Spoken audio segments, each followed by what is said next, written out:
অ্যাপেলটা যখন কুড়ি অবস্থায় ছিল, মুকুল অবস্থায় ছিল, তখনই ওটার মধ্যে আপনার নাম লেখা। এর মধ্যে কত পাখি এসে ওই গাছে বসেছে, কত মুকুল নষ্ট করেছে, ওইটা নষ্ট করে নাই, কারণ ওইটা আপনি খাবেন।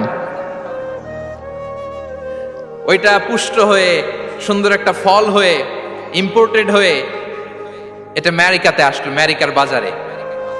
অনেক মানুষ ওই ফলটা সুপার মার্কেটে যে ধরে চড়ে নেড়ে আবার রেখে দিয়ে চলে গেছে, নেয় নেই।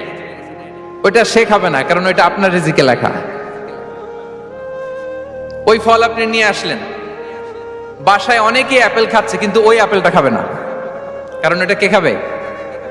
সুবহানাল্লাহ পড়তে পারলেন না মজা করে? আল্লাহু আকবার।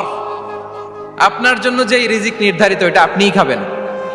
এর মধ্যে আপনি মরে যেতে পারতেন, বাসা থেকে অন্য কোথাও চলে যেতে পারতেন, কিন্তু না, মরবেনও না, অন্য কোথাও যাবেনও না ওইটা খাওয়ার আগে। This is the essence of risk. মায়ের পেটে থাকতে নির্ধারিত। ওই ফল কেউ টাচ করবে না up until you try it.